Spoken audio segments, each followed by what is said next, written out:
Officer Derek Sullivan's boots crunched on the pristine sidewalk of Brookhaven's whitest enclave.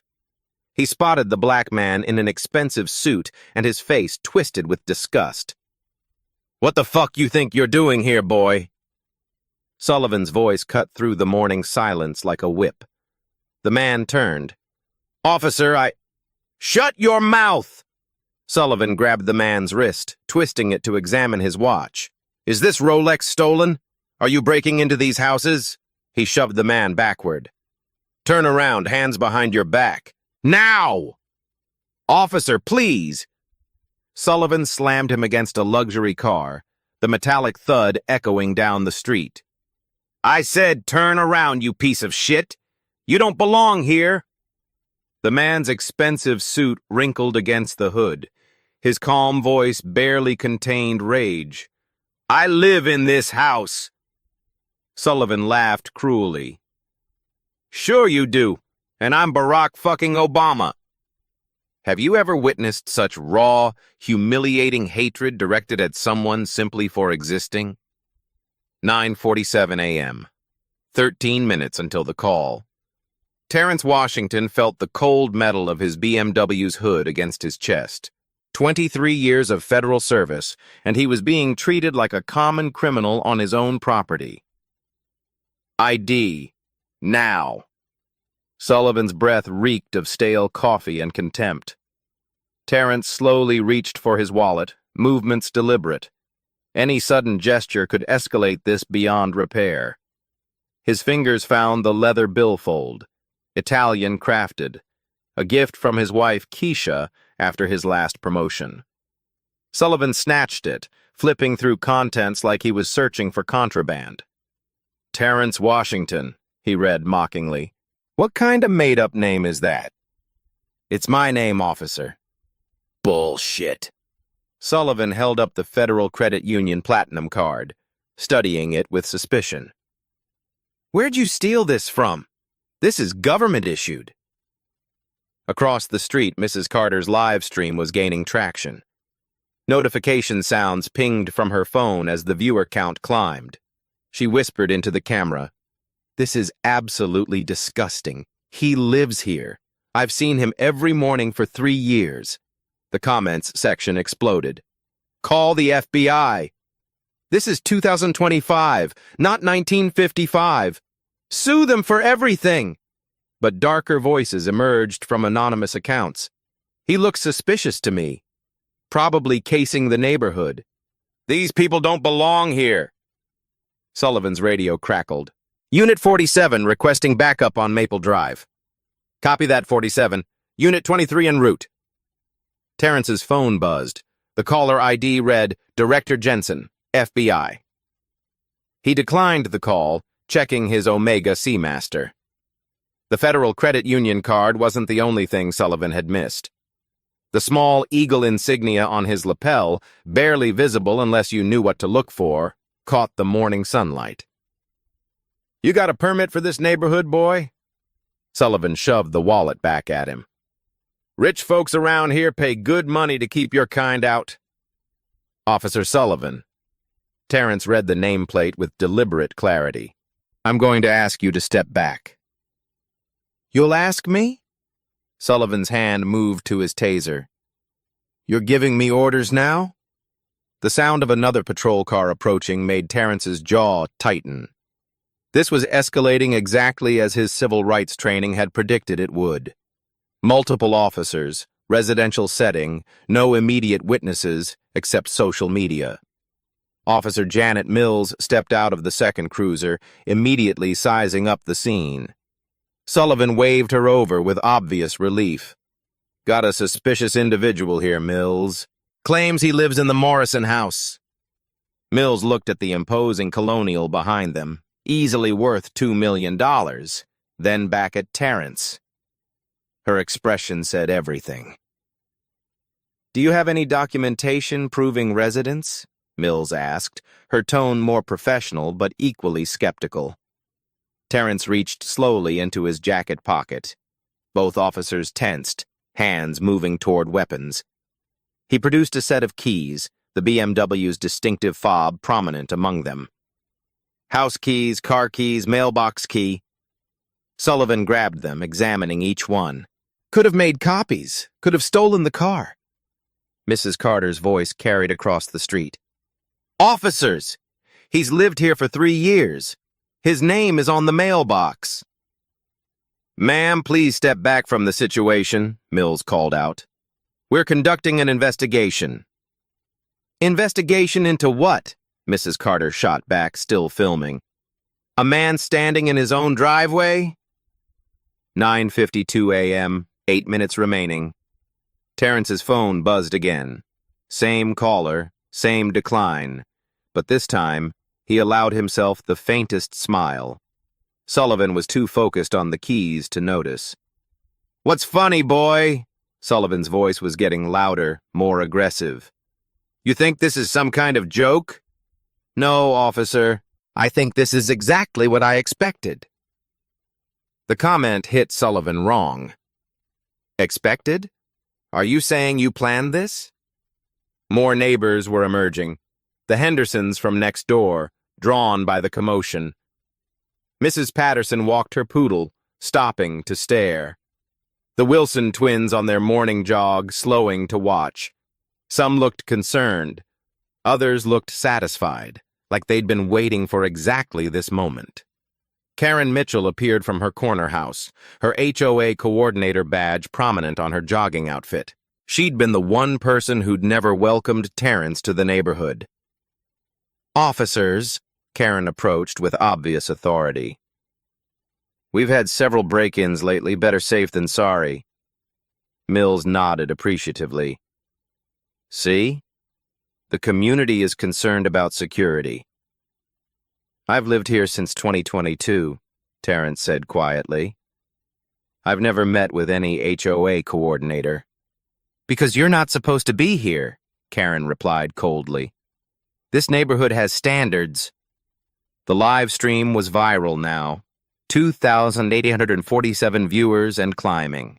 Local news outlets were picking up the feed.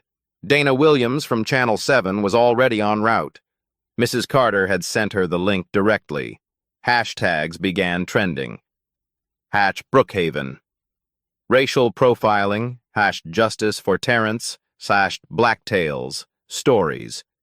But Terrence wasn't watching social media. He was watching his Omega, counting down. The small encrypted message indicator blinked once, twice. His federal contact was getting impatient. You know what? Sullivan stepped closer, invading personal space. I think we need to take a ride downtown. Let the detectives sort this out.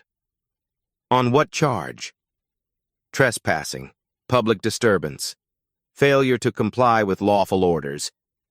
Terrence looked directly into Sullivan's eyes. Officer, I strongly recommend you wait. Wait for what, smart guy? You'll see. 9:56 a.m., 4 minutes remaining. The handcuffs clicked into place. The steel handcuffs bit into Terrence's wrists as Sullivan forced him against the patrol car. The expensive fabric of his suit jacket scraped against rough metal, but his expression remained unnervingly calm. You have the right to remain silent, Sullivan began, his voice dripping with satisfaction. Officer Sullivan. Terrence's voice cut through the Miranda rights. Badge number 4471. I want you to remember that number. Sullivan paused mid-sentence. What did you say? Your badge number. 4471. I want you to remember it. Something in Terrence's tone made Sullivan's confidence waver for just a moment. Then anger flared. You're threatening me, boy? I'm simply asking you to remember your badge number. 9:58 a.m. 2 minutes remaining. The third patrol car arrived with Sergeant Rodriguez behind the wheel. His 15 years of experience showed in the way he immediately assessed the scene. Handcuffed black man, 2 officers, growing crowd, phones recording everywhere. What have we got? Rodriguez approached with cautious authority. Trespassing suspect, Mills reported. Claims he lives in the Morrison house. Rodriguez looked at the imposing colonial, then at Terrence's obviously expensive attire. Something didn't add up, but protocol was protocol. Any ID? Sullivan held up the wallet. Says Terrence Washington. Probably fake. The Federal Credit Union card, too? Rodriguez examined it more closely than Sullivan had. These are hard to counterfeit. Probably stolen, Karen Mitchell interjected, stepping closer to the officers. I'm the HOA coordinator. I know everyone who belongs here. Mrs. Carter's live stream had exploded. The viewer count hit 8,000 and was climbing exponentially. Her comment section was a war zone. This is disgusting. Where are the civil rights lawyers? Someone call the FBI. Racist cops need to be fired. But anonymous accounts pushed back. Good police work. Keep the neighborhood safe. He doesn't belong there. Local news vans were already dispatched. Dana Williams from Channel 7 was 5 minutes out. 2 other stations had picked up the feed. Rodriguez studied Terrence more carefully. The man's composure was unusual. Not the nervous energy of someone caught in wrongdoing. Not the anger of someone falsely accused. Something else entirely. Mr. Washington, can you provide proof of residence? The keys your officer confiscated opened my front door, my car, and my mailbox, Terrence replied evenly. Mrs. Carter across the street can verify I've lived here for 3 years. Keys can be copied, Sullivan insisted. Cars can be stolen. Rodriguez wasn't convinced, but the crowd was growing larger and more restless. The Hendersons were openly filming now. Mrs. Patterson had called her husband. The Wilson twins had stopped jogging entirely. Look, Rodriguez said, trying to de-escalate. Let's just verify the residence and... No, Sullivan stepped forward aggressively. I'm not playing games with this. He's trespassing. He's been uncooperative, and now he's making threats. What threats? Rodriguez asked. Told me to remember my badge number. That's intimidation. Terrence's phone rang again. The 3rd time. Director Jensen, FBI, glowed on the screen for everyone to see. Sullivan grabbed the phone. Drug dealer calling? Your parole officer, maybe? He answered mockingly. Hello, this is Officer Sullivan. Your boy Terrence is under arrest. The voice on the other end was sharp, authoritative. Excuse me? I said your buddy's under arrest. You want to post bail? Call the station. Officer, this is FBI Director Jensen. I need to speak with Agent Washington immediately. Sullivan's grin faltered. FBI? Yeah, right. And I'm the president. Rodriguez stepped closer, alarm bells going off. Sullivan, hang up the phone. But Sullivan was committed now. Listen here, whoever you are, this is a police matter. Your friend is going downtown. Agent Washington is a federal officer. I'm ordering you to release him immediately. Agent? Sullivan laughed harshly. This guy? He's a criminal. The line went dead. 9:59 a.m., 1 minute remaining. The silence that followed was deafening. Rodriguez stared at Sullivan, whose face had gone pale. Mills looked between her partners, suddenly uncertain. What if that was real? Mills whispered. It wasn't, Sullivan insisted, but his voice lacked conviction. It's some kind of setup. Mrs. Carter's live stream had reached 15,000 viewers. The comments were flying so fast they were unreadable.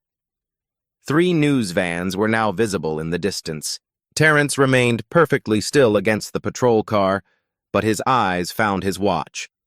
The small display showed an encrypted message.